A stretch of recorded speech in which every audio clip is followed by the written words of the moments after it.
Hello বন্ধুরা, আমার নতুন চ্যানেলে আবার প্রত্যেককে স্বাগত। আজকে যে বিষয়টা বলবো, আমি অলরেডি আপনাদের এর আগে নোটিশ দিয়েছিলাম যে এসএসসি 26,000 যে প্যানেল বাতিলের যে মামলা চলছিল এবং সেটা অলরেডি ফেব্রুয়ারি মাসে শুনানি শেষ হয়েছিল, তার রায়দানটা স্থগিত ছিল। তো সেই রায়দান আজকে ছিল এবং সেই রায়দান অলরেডি হয়ে গেছে। সেই রায়দানেরই আমি পুঙ্খানুপুঙ্খ কিছু বিষয় আজকে বিস্তারিত আপনাদের এখানে আলোচনা করব। তো ভিডিও শুরু করার আগে প্রত্যেককে একটা রিকোয়েস্ট, যারা নতুন আছেন চ্যানেলে অবশ্যই চ্যানেলটা সাবস্ক্রাইব করে বেল আইকনটা অন করে রাখবেন, আর যারা ফেসবুকে দেখছেন তারা আমাকে ফলো বাটনটা দিয়ে রাখবেন। তো চলুন ভিডিওটা শুরু করা যাক। প্রথম হচ্ছে যে এটা আপনারা জানেন যে হাইকোর্ট অলরেডি এর আগে রায় দিয়েছিল। তো আমি সেটা প্রথমে একটু বলে দিই। সেখানে পুরো প্যানেলটা বাতিল করেছিল এবং দুর্নীতিগ্রস্তদের যা ধরা পড়েছে তাদের সব টাকা ফেরত দেওয়ার কথা বলেছিল। এখানে রায়ের মধ্যে একটু হেরফের হয়েছে, সেটা হচ্ছে প্যানেলটা অবশ্যই পুরো বাতিল হয়েছে এবং টাকা ফেরতের যে গল্পটা সেটাও আছে। এখানে একটা বিষয় যেটা মেন ভাইটাল বলা হয়েছে, যেটুকু আপাতত শোনা যাচ্ছে, যারা পুরাতন কোনো চাকরি করতো, সেটা প্রাইমারি হতে পারে, হাই স্কুল হতে পারে, ক্লার্কশিপ হতে পারে বা অন্য কোনো দপ্তরে, সেখান থেকে ছেড়ে এসে যারা এখানে চাকরি করছিল তাদেরকে সেই জায়গায় পুনর্বহাল করা এবং তাদের পুরোপুরি যা প্রমোশন পাওয়ার কথা বা যা যা বেনিফিট পাওয়ার কথা সেগুলো যাতে দেয় রাজ্য সরকারকে, সেটা একটা নির্দেশ দিয়েছে শোনা যাচ্ছে। এটা এক নম্বর। একজনকে সম্বন্ধে ফিজিক্যাল ওয়ার্কার আছে, ফিজিক্যাল হ্যান্ডিক্যাপ আছে, তার চাকরিটা কিছু করেনি, সেটা রেখে দিয়েছে। আর 3 নম্বর যেটা ভাইটাল, সেটা হচ্ছে যে এই প্যানেল বাতিলের পরে আগামী 3 মাসের মধ্যে, অর্ডার বেরোবার 3 মাসের মধ্যে নতুন করে ফ্রেশভাবে নিয়োগ করতে হবে এবং সেই ফ্রেশ নিয়োগ যেটা হবে, যারা অংশগ্রহণকারী ছিল, মানে যারা চাকরি করছিল বা যারা চাকরি পায়নি, সকলকে নিয়েই একটা নতুন করে রিক্রুটমেন্ট প্রসেস করতে হবে এবং সেখানে ট্রেনিং, এবং যারা ট্রেনিংপ্রাপ্ত ছিল না সেই সময়, যেহেতু অনেকেই সেই সময় বিএড ছাড়াও পরীক্ষা দিয়েছিল, তো তাদেরকেও যাতে সুযোগ দেওয়া যায়, বা যাদের বয়স পেরিয়ে গেছে তাদেরকেও যাতে সুযোগ দেওয়া হয় বয়সের ছাড় দিয়ে, সেই প্রভিশনটা কিন্তু এই অর্ডারে রাখা হয়েছে। এই 3-4টে বিষয় হচ্ছে মূল ভাইটাল বিষয়, যেটা হাইকোর্ট থেকে সুপ্রিম কোর্টে গিয়ে কিছুটা ডিফারেন্স হয়েছে। এবার মূল মামলা যেটা ছিল সেটা হচ্ছে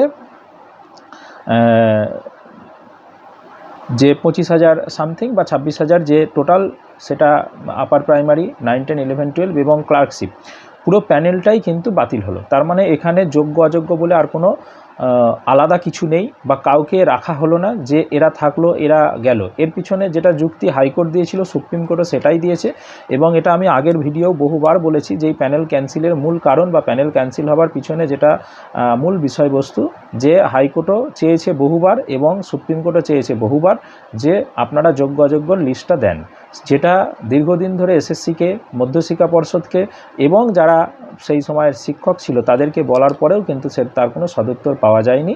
এবং পরবর্তী সময় এসএসসি যেটা দিয়েছে সেটাও একটা দ্বিধা বিভক্ত। তার কারণ মধ্যশিক্ষা পর্ষদ অযোগ্য লিস্ট এবং এসএসসির অযোগ্য লিস্টের মধ্যে অনেক ফারাক দেখা গেছে। তার থেকেও বড় কথা যে সিবিআই যে তদন্ত লিস্ট জমা দিয়েছে এবং ডুপ্লিকেট বা ওদের যে ওয়েবসাইট থেকে বা ওরা বিভিন্ন জায়গা থেকে তদন্ত করে যে কপিগুলো উদ্ধার করেছে, সেখানে দেখা গেছে যে ব্যাপারগুলো সেম। এবার এখানে ক্যান্সেল কেন করলো? ক্যান্সেল করার মূল কারণটাই হচ্ছে যে দেখা যাচ্ছে যে 25,000 ক্যান্সেলের মধ্যে 8 থেকে 10,000 এর মধ্যে তর্ক বিতর্ক আছে, কেউ বলছে 5,000, কেউ বলছে 7,000। তো সিবিআই তদন্ত অনুসারে যেটুকু দেখা যাচ্ছে তাতে 8 থেকে 10,000 যে ক্যান্ডিডেট ধরা পড়েছে, বাকিরা যে যোগ্য তার কোনো প্রমাণ কোর্টের কাছে নেই বা কেউ দিতে পারেনি। যদি দিতে পারতো যে হ্যাঁ এইগুলো জেনুইন ক্যান্ডিডেট, তাহলে কিন্তু হয়তো এটা হতো না।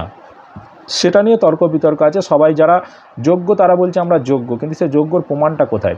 তার সে অরিজিনাল কপি নেই, তার কোনো ডকুমেন্টস নেই, তো এটা হবারই কথা ছিল। তো হাইকোর্টেও যেটা ঘটেছিল সেটা সুপ্রিম কোর্টেও একই সেম ঘটলো। এখন বিষয় হচ্ছে যে অবশ্যই এখানে যোগ্য আছে, সেটা সবাই স্বীকার করছে, সেটা হাইকোর্টও স্বীকার করেছে, সুপ্রিম কোর্টও স্বীকার করেছে। এখন কিছু করণীয় নেই, যেহেতু পুরো প্যানেলটার মধ্যে ম্যাক্সিমামটা দুর্নীতি হয়েছে, ম্যাক্সিমামটা নানাভাবে যোগ্যদের বঞ্চিত করা হয়েছে, তাহলে সেক্ষেত্রে সুপ্রিম কোর্ট সেই অর্ডারটাই দিল যে এখানে যেহেতু বাছাই করা যাচ্ছে না এবং ম্যাক্সিমাম দেখা যাচ্ছে মানে দুর্নীতির কোনো একটা টাইপ নেই, মানে অনেক রকমের টাইপভাবে দুর্নীতি করা হয়েছে, সেটা ওএমআর থেকে আরম্ভ করে, ইন্টারভিউ থেকে আরম্ভ করে, একাডেমিক থেকে আরম্ভ করে A to Z, আর কত বলবো। এত দুর্নীতি যখন হয়েছে তার মানে প্যানেলটা রাখাটাই একটা খারাপ জিনিস। যাই হোক, এটা আমার বলছি না বা আমি আমার বক্তব্য বলছি না, সুপ্রিম কোর্টের ভিউ থেকে আমি আপনাদের এটা জানাচ্ছি।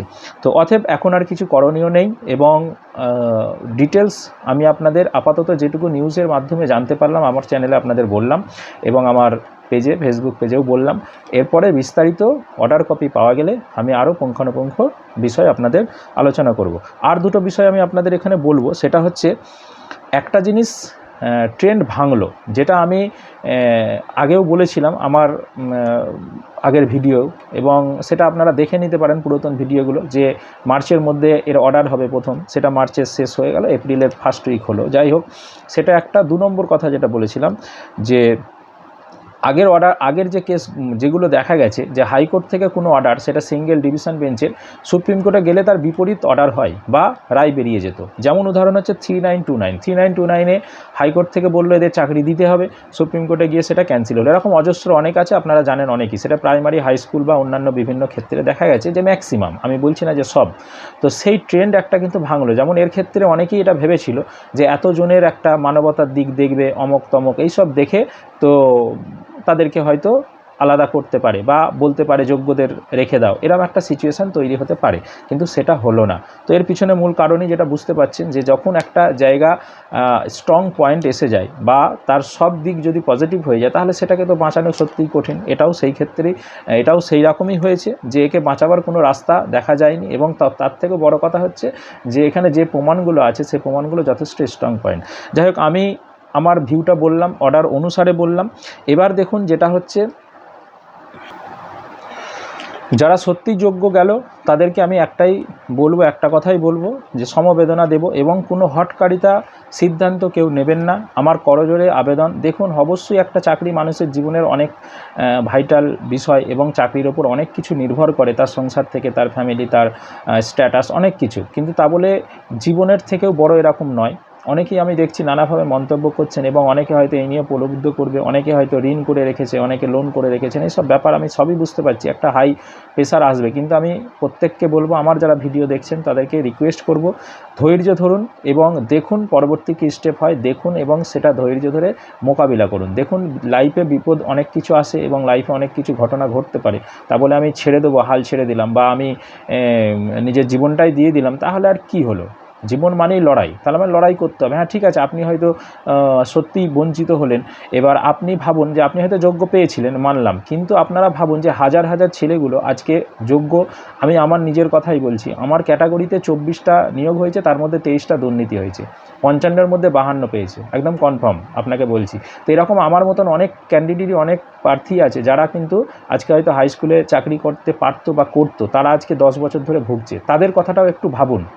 আপনি হয়তো পেয়েছেন, আপনি করছিলেন এতদিন, খুব আমি বুঝলাম, কিন্তু যারা যোগ্য ছিল তাদেরকে তারা শুধু বসে আছে এই দুর্নীতির কারণে। তাহলে তাদের কথাটাও ভাবুন, তাদের মনের কষ্টটা ভাবুন। কেউ হয়তো কোনো না কোনো চাকরিতে জয়েন করেছে, কিন্তু অনেকে এখনও চাকরি পায়নি।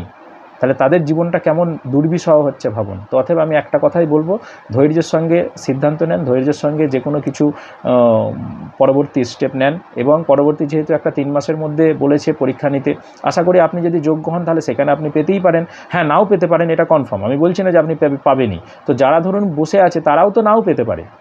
আর এখানে আমার যতটা অনুমান, যারা বসেছিল তাদের মধ্যেই কম্পিটিশানটা আশা করি হবে। তো সেখানে যদি তাহলে কম্পিটিশান হয়, তাহলে আমার আশা করি যে এখান থেকে যারা চাকরি করছিলেন তাদের ম্যাক্সিমাম, যারা দুর্নীতি করেনি তাদের ম্যাক্সিমামটাই পাবে, 100% না পেলেও ম্যাক্সিমামটাই পাবে। তাহলে ভয়ের কিছু নেই, লড়াই করুন এবং পরবর্তী কী হয় সেটা দেখুন। আর পরবর্তী ভিডিওর জন্য আপনারা আমার সঙ্গে থাকুন, আমার চ্যানেলটা সাবস্ক্রাইব করুন, ফেসবুকে আমার ফলো দিয়ে রাখুন, আর আমি বিস্তারিত অর্ডার পেলে আপনাদের আমার চ্যানেলের মাধ্যমে জানিয়ে দেবো। ধন্যবাদ।